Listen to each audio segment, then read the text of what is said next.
What's up, everybody? Dracula Fitness here, www.draculafitness.com. And today, as you may have guessed, we're going to talk about foam rolling, how to do it.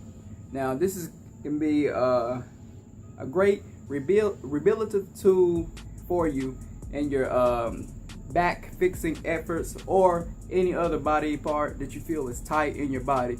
You understand? So, what foam rolling actually does is it's called, by definition, a form of self-myofascial release. And there's a different type of therapy. So basically it's self-myofascial release therapy. So basically what that means is loosening up the fascia. Now what is fascia in our bodies? It's basically the connective tissues around our joints and things, okay? So basically what we're going to be using is applying pressure using the foam roller to release the fascia and to get it back mobile, you know. And this is also great for scar tissue and things like that, the muscles, you know, releasing muscle fibers, stubborn muscle fibers, and inhibition. So basically I'm going to show you how to do this. Alright guys, so the first place I'm going to demonstrate foam rolling is my hamstrings. Your hamstrings, where are they? Hamstrings are basically the back of your legs, your back of your thigh. So what we're gonna do is I'm gonna sit down put my butt on the opposite side, obviously. Just stick out my hamstring, and I am gonna find a trigger point. That's what it's called, guys. It's called trigger point release.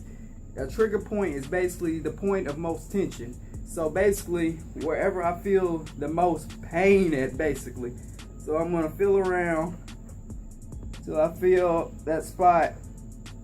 There it is for me. Basically right by the glute and the hamstring tie-in. So I'm just gonna stay there. Now for demonstration purposes, I'm not gonna stay there for this whole video. I'm gonna move on to a different place. But how long does it take to release? However long it takes, you know, it depends on how tight you are. And it appears that I am pretty tight right there. And then over time, you will gradually feel the muscle fibers release, the fascia, the connective tissue release. Yeah, I'm gonna have to spend some time right there off of video. So, moving on to the next place is, let's talk about the glutes. A lot of you guys' problems with lower cross syndrome, which I don't know if I made the video yet of that, but a lot of your problem with back pain, you know, is tight glutes. So basically, if you loosen them up, stop the problem. So what we're gonna do is we're gonna put the foam roller on the glute. Now the pressure, obviously if I'm like this, it's not as much pressure on the actual right or left glute. So we're gonna move over. And I feel the trigger point right there, so I'm gonna stay there. This may seem simple, but it hurts. It hurts like H. You should feel pain. It's a good thing. But over time, your muscles and fascia will gradually loosen up. Okay, well I can tell. You're probably gonna tell which side is more tight. I can tell my right side is a lot more tight than my left. And that's natural. I'm telling you though, it depends on how you sleep too. how you sleep, how you walk, how you slump. So the next place I'm going to show you where the foam roll is your quads. Where are your quads? Your quads are basically these big muscles right there. So basically what we're going to do is we're going to switch sides. And we're going to really get on that quad. And remember, I'm gonna give y'all a different angle. Alright, so the key thing to remember though is to don't go back and forth. So for instance, say I'm about to roll out my quad, right? I don't want to do this. This is not good foam rolling technique. What you want to do, like I've been saying, is you want to find a place it's gonna hurt and you want to stay there until the muscles over time release. So I'm gonna find a place in my left quad right there, and then I'm gonna just stay there. Okay, so the last place on the legs that I'm gonna do in this video is your calves. You know, a lot of people have tight calves, so basically what we're gonna do We're gonna put pressure on the calf right there.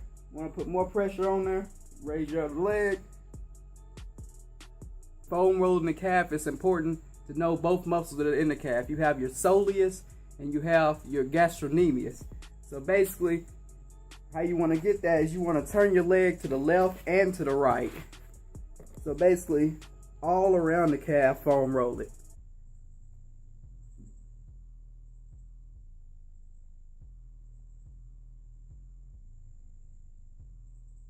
Alright guys, so moving on to the upper body, let's get into your back. So basically, what we're going to do is position the foam roller right there. Find a place on our back. Oh, I just heard some vertebrae just crack. What this is actually doing is not only opening up the fascia, the connective tissue, what this doing is encouraging thoracic extension. You know how I always say during the deadlift or other exercises, stick your chest out? This encourages that because this is a direct opposite, of the curvature of your spine. This is putting it back in place and really getting your body into right working order. Now I'm going to go into your lats. Now basically, your lats, this muscle right here sticking out. It's a big muscle that goes all the way from your cervical spine all the way down to your lumbar spine. Your armpit muscle. So basically what we're going to do, position the foam roller like this. Get right down in there. The lats are engaged when your arms are extended. So I'm getting right in my armpit area. Oh, I gotta do this more. This is ridiculous. Let the muscles release, let the connective tissue lengthen. Alright guys, so that was just some of the exercises or some of the areas that you can foam roll. You can foam roll many other areas of your body. But the key thing to remember, like I mentioned in every movement, is you want to find a place and stay there. Let that trigger point release. Let the fascia do its job and actually, go back to where it needs to be. Let the muscles get inhibited and yeah, that's it. Dracula Fitness, www.draculaFitness.com. Hope you enjoyed this video. Give it a like up. If it was informative. I'm gonna keep more videos coming on rehabilitation. It's a big part of what I know and what I love. So talk to you guys next time.